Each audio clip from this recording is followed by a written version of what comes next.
Recently, Phil Spencer has appeared on podcast interviews talking about the future of Xbox and the games coming to fill out the remainder of the year and the launch of the Xbox Series S and X. Xbox has had a rough several years with sparse bouts of great games and some hits and misses along the way before they fully invested in first-party studios. The future of Xbox is looking undeniably bright, with talented studios working on well-loved franchises and new IPs set to surprise and delight fans.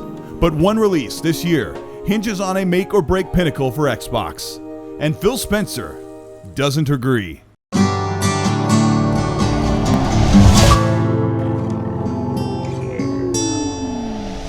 This is Colteastwood. Welcome to the channel. Today we're going to talk about an interview with Phil Spencer. He's done a couple of interviews talking about the future of Xbox games exclusives and where they're going to land for the platform. If you end up enjoying this video, let me know by liking and subscribing to the channel. Hit the bell to be notified of new content. And let's see what Phil has to say in this brutally honest interview. Xbox is about to embark on their biggest exclusive holiday lineup in years. And thanks in part to third-party exclusive deals and Game Pass day and date launch agreements. The holiday 2021 season will be front-loaded with games of all sizes. One of the biggest titles to come to Xbox this year is the eye-popping, impressive Forza Horizon 5, taking place across the vast landscape of Mexico and near-perfect photorealism. Forza Horizon 5 was named Best in Show for E3 2021, and after the big showcase for Xbox, Playground Games, the team behind the quintessential racing game, was not done showing off tech and wonder of how they brought the game to life. Recently, the team showed off an incredibly lifelike skybox and over 40 different weather systems that will change the reaction of Mexico over and under the tires of this beautiful open world.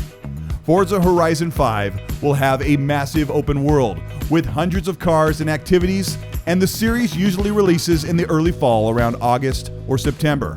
But Playground has moved the release to early November amid the blast zone of the big AAA action-adventure games and competitive shooters.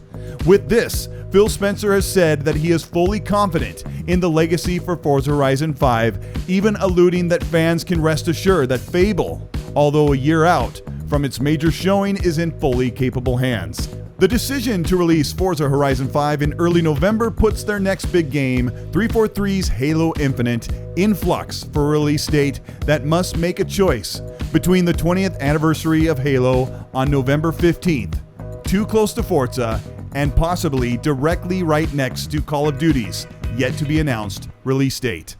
In an ocean of internet where people and companies are trying to get your information, it's great to have something like Surfshark VPN. Using Surfshark VPN, you can swim under the radar and stop websites from gathering your information and targeting ads to you. Nothing is worse than shopping online and getting targeted ads that pop up for things that you've been trying to buy. Also, with Surfshark's ID protection, you'll get alerts when someone is trying to hack or compromise your personal information or accounts.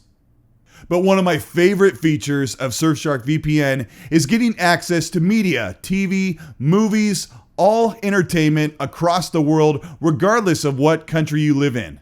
So if you want both protection and freedom online, click the link in the description and use the promo code Colteastwood. It'll give you 83% off of regular price and a 30-day money-back guarantee so you can try it for yourself risk-free. Halo Infinite, from reports, is essentially done and in polishing phase, and rumors or speculation that it could release in September are now becoming less plausible.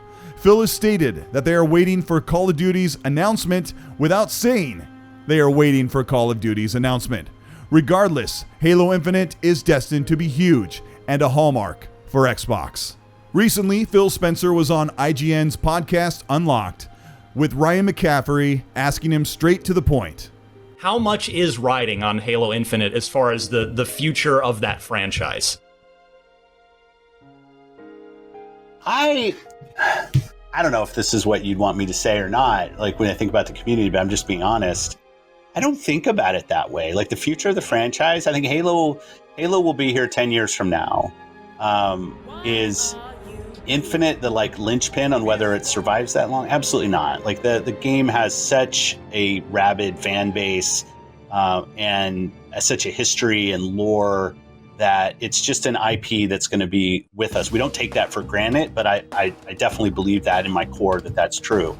All of that said, when I think about Infinite and I think about Joseph and Pierre and Bonnie and the teams that are focused so hard on this game, and it was so great to see the reaction to the multiplayer reveal from the showcase. I know people want to see more and we'll have time to go show more stuff, but just from the elation of the team, the inflating of their own kind of momentum when people see the reaction. I thought the multiplayer stuff looked fantastic. Such a great moment. But I never want to kind of put a team in a position where they feel like, hey, this one's got to land, or who knows. I've heard the story of, well, people even think about last holiday. What would have changed for us if we would have had last holiday, maybe Game Pass would be, I guess, a little bit bigger. Would we have sold more consoles? No, because we're selling every console we can. That's not an excuse for not having it when we wanted. We said we wanted it then, and it was a miss on our part that we didn't have Halo at the launch of the console. Absolutely true. We are so focused on Halo this holiday and making it a game that our Halo fans will be proud of. That's the most important thing to us. But I'm not one of these kind of dire prediction people. I think game teams, whether it's our teams or any team out there, they put enough kind of pressure on themselves in delivering for customers. And when you're on a franchise that's as big as Halo with such focus on what's gonna, on every step and every word that's said, I trust the team, I trust the progress they're making, and I have confidence in Halo Infinite. And I think that's all that needs to be said there. I don't think it's a make or break. I just don't believe that. Right? I think that there are going to be millions of people that will play that game and love that game, and I'm sure there'll be some people that will see opportunities for us to do more. And that's just the nature of being in the entertainment business, and we accept it. That's just the kind of what we've signed up to, and we love being part of that. Media sites and incredulous fans for Halo Infinite are taking to headlines that Phil is not confident in the landing of Halo Infinite. When he said that it is not a make or break for the brand of Xbox, realistically, Phil is saying that the brand is much bigger than just Halo, which is a complete and positive assertion of the League of Studios working on multiple games and varied disciplines. Halo as a franchise is massive and already impressing critics that were let down from the showing last year. Halo will bring in millions this holiday, and Xbox knows that the series will endure the 10-year lifespan as projected. Critics and very few outlying media sites are stuck in the mindset of an Xbox that survived on the merits of Halo alone and cannot see beyond 343 Studios to the other 22 studios creating the world's best Western RPGs, shooters, racers, and the most creative offerings when the old Xbox relied on other games to push through difficult times with limited funding. A suite of around 10 games are coming exclusively to Xbox or to Game Pass for virtually free with the service, but Forza Horizon 5 and Halo Infinite are going to show the gaming community why these two games lead the shooter and racing genre. And with more consoles slowly becoming available and a growing global market, Xbox has a lot to prove and plenty to show that proof in the near future, with much of it materializing this year. This is Colteastwood. Thank you for checking out this video, and special thanks to Surfshark VPN for making this video possible. I hope you enjoyed this video with Phil Spencer. He's been on a lot of podcasts lately and has been able to be upfront and transparent about what Xbox has coming forward. It is big to talk about Halo this way, to ask these kind of questions about whether Phil thinks that Halo Infinite will land, with Ryan McCaffrey from Podcast Unlocked talking about how Halo 5 didn't land the way they did, but also he recognizes that big multiplayer aspect, which is a big draw for Halo Infinite. Also, Forza Horizon 5 looks absolutely incredible, and I actually asked Major Nelson on my podcast a couple of weeks ago if the team has looked at Fable. They haven't talked about being over in the UK. They haven't talked about where that game stands, but Phil has said some things about Fable, like I said, to be confident in what that team... Sure, I get annoyed at the media coming out and trying to take some of these quotes from Phil and spin them into very feisty and spicy headlines, but that's all part of the game. But what I like to do on this channel is break down the logical and reasonable answer And knowing the trajectory of how Xbox treats their games and where they're going, I think I can give a level-headed approach of where this is going and where Halo Infinite will land. I also am pretty confident in the improvements they've made. I think the game will be absolutely spectacular. I also don't think, as well as Phil saying, that it is make or break. The real reason is Xbox is not just a platform that relies solely on Halo. Sure, it's a really big game, but I think what he was trying to say is there are so many offerings. He already thinks Halo will be great, and it's not a make or break for a platform that has become so much bigger than Halo, Gears, and Forza. If you ended up enjoying this video, let me know by liking and subscribing to the channel. Hit the bell to be notified of new content. And if you want to further support the channel, you can join the channel membership. There you'll get early access to videos before they go live. You'll also get custom emojis and badges next to your name in the comment section.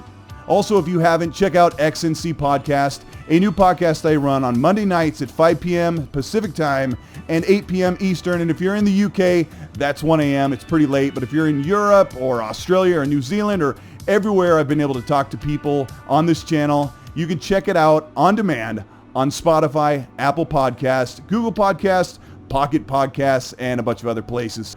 Oh, man. The fans have been really on edge with Game Pass trending this last week. That's in my last podcast. You want to check that out. But I want to know what your take is on it, because some of those people who are angry, frustrated, waiting for news from their favorite platform are a little bit feisty. So while you're there, please be nice.